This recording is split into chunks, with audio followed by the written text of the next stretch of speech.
Fala, torcedor, tudo certo? Nesse vídeo eu quero falar com você sobre as mudanças no time do Grêmio que o Gustavo Quinteiros está promovendo para enfrentar o Atlético Mineiro na estreia do Campeonato Brasileiro neste sábado às 18 horas e 30 minutos na Arena do Grêmio. Aí, detalhe, hein? Tá pouco a procura de ingressos, tá muito baixa a procura de ingressos e a torcida precisa alavancar isso e lotar a arena justamente para poder ajudar o Grêmio a começar o Campeonato Brasileiro com o pé direito, com uma vitória, para não se atrapalhar logo em seguida. Deixa eu falar para vocês sobre as falas do Gustavo Quinteiros. Ele deu uma entrevista para a Gaúcha ZH, para a Rádio Gaúcha, e saiu também já na GZH, sobre várias situações dele no Grêmio. E mais uma fala mais importante me chamou a atenção e que lembrou o treinador passado. Vamos falar sobre isso. E o Grêmio não deixa de fazer as suas investidas, segue no mercado e começou a aparecer os nomes que o Grêmio foi atrás. Posso falar de atacante e de meio-campista que está sendo dito já por todos. Então vou comentar sobre isso também. Dá aquele like, se inscreve no canal, ativa as notificações, vem fazer parte. Conto com o apoio de todos vocês agora em busca dos 20 mil inscritos aqui no canal. Obrigado pelos 15. Então compartilha o link, bota nos grupos de WhatsApp. E quem não está chegando pela primeira vez, segue, dá o like e comenta para nos ajudar. Vamos lá então, porque é o seguinte, vamos que o Gustavo Quinteiros está fazendo uma mudança no time e ele acredita que essa mudança parte já do Clássico Grenal, em que o Grêmio empatou com o Inter no último jogo do Campeonato Gaúcho em 1-1. E parte já do início do meio de campo. O sistema defensivo do Grêmio, ele faz uma mudança. Na lateral direita, Igor Serrote está ganhando a titularidade pela sua força, pela sua vontade, sua entrega, é um bom marcador e está tirando a vaga de João Pedro. Certamente será titular com o Atlético Mineiro. Mas no meio campo para frente tem mudanças. E ele deve sim apostar em 3 volantes, com Camilo, Vila Sante, que voltou já da seleção, e o próprio Edenilson. Ele treinou nesta quinta-feira o time com esses 3 volantes. O Edenilson um pouco mais à frente, tentando fazer essa ligação para os extremas, ou seja, ele não abre mão dos extremas, vai entrar com provavelmente Christian Oliveira no lado direito, no lado esquerdo, talvez o Pavon ou Amuso deve ser o titular dele, com Arezzo centralizado. E aí eu estou curioso para ver como será o Arezzo. Mas a mecânica desse time também vai me chamar a atenção nesse jogo com o Atlético Mineiro, que é um time muito forte, tem desfalques, e treinado pelo Cuca, a gente sabe que é um excelente treinador, vai fazer um enfrentamento com o Grêmio de gigante nesse jogo na Arena. E a gente sem torcida, pelo que está mostrando, tudo indica, vai ter pouco torcedor. Espero que lote mesmo, que chegue pelo menos os 30 mil torcedores para dar esse alento para o time do Grêmio nesse início de campeonato brasileiro. Olha só, o Quinteiros deu uma entrevista hoje para o pessoal da Rádio Gaúcha e ele trouxe algumas falas que me lembraram exatamente o treinador antigo, o técnico Renato Portaluppi. E quando se fala sobre folga, o Grêmio perdeu o Gauchão para o Inter, empatando o último jogo em 1-1, e o time ganhou 3 dias de folga. Até apareceu fotos do Quinteiros, imagens dele no aeroporto, junto com a sua comissão técnica, voltando para a Argentina. O fato é que aqueles 3 dias mexeu com a torcida, deixou preocupada, os dirigentes também foram crucificados aí nas redes sociais, e ele deu uma entrevista aí para o Marcos Souza, na GZH, e a fala dele, muito importante, a justificativa dos 3 dias. E todo mundo diz assim, perdeu, tinha que ter 2 dias de folga, final de semana ele pode dar mais um. Pois é, ele deu os 3 dias, e no final de semana ele deu mais um. Mas ele justificou. E eu não estou aqui defendendo ele, estou falando e trazendo informação para vocês, que é um canal de informação, e também às vezes eu dou uma opinião, como eu dei em um vídeo anterior, que está por aqui, vocês podem dar uma olhada. Ele fala que os jogadores precisam carregar as baterias. Estavam numa pegada de jogos, quarta, domingo, quarta, sábado, terça e sábado, enfim, e não estavam tendo tempo para descansar e aproveitar a família, se desvincular um pouco de tudo isso. E aí precisava de recarregar. Tá, mas curioso, ganhou os 3 dias e no domingo vocês deram folga também? E aí ele disse assim, pois é, nós demos folga no domingo e foi compensada com um treino à tarde na segunda-feira.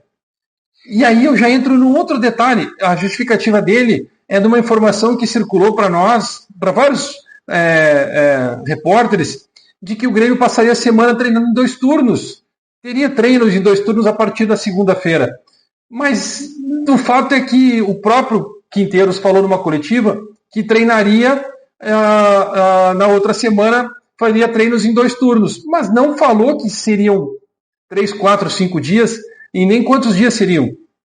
E a gente recebe informação também de algumas pessoas em que seria de manhã e de tarde.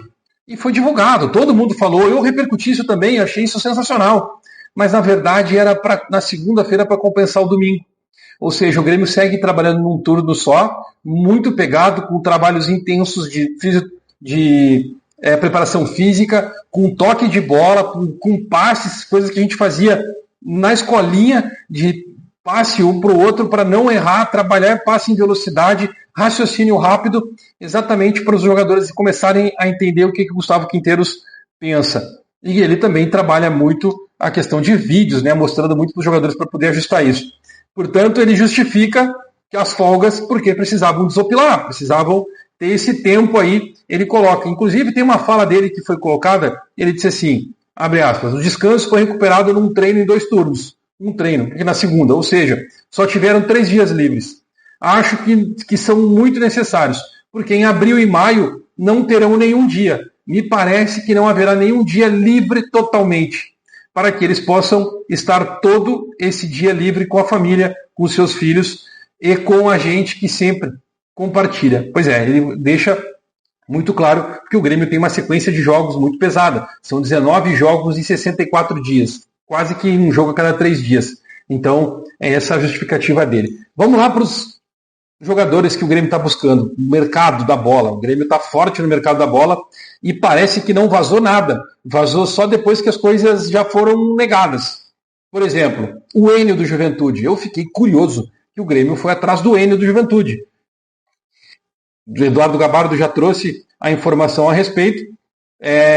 O Enio, o Grêmio foi atrás dele, tem contrato com o Juventude até 31 de dezembro de 2028, 24 anos, ele é um ponta esquerda que tem 1,68 m de altura, e o Grêmio ofereceu nada mais, nada menos para o Enio, né, para contratar ele, do que 3 milhões de dólares.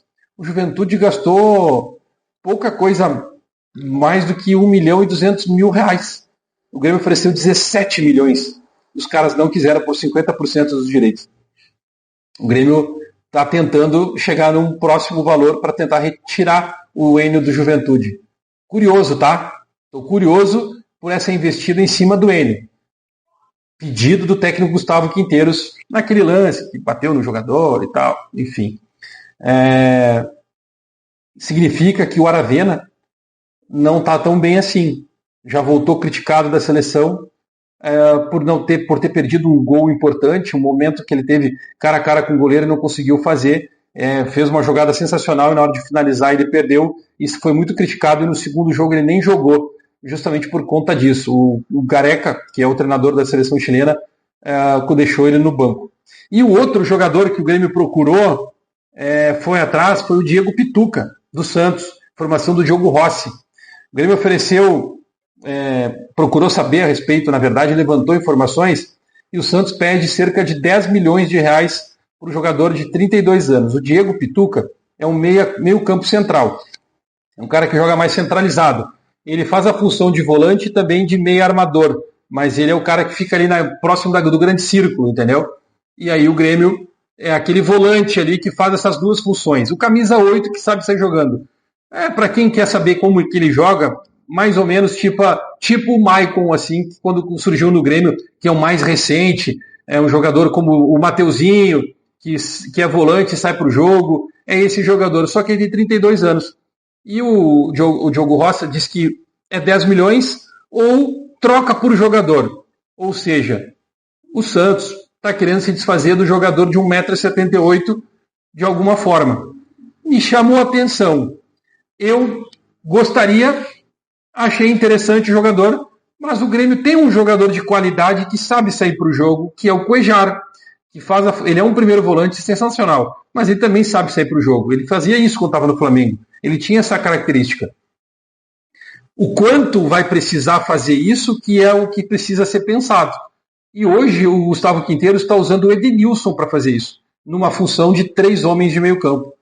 É interessante. Eu gostei das movimentações. Eu acho que o Grêmio tem muito a crescer com esses 3. Eu quero saber de vocês. Comenta aqui, dá o like, quem chegou aqui até agora, se inscreve no canal, dá essa moral para nós, rumo aos 20 mil inscritos aqui no YouTube. Conto com o apoio de todos vocês. Daqui a pouco a gente volta.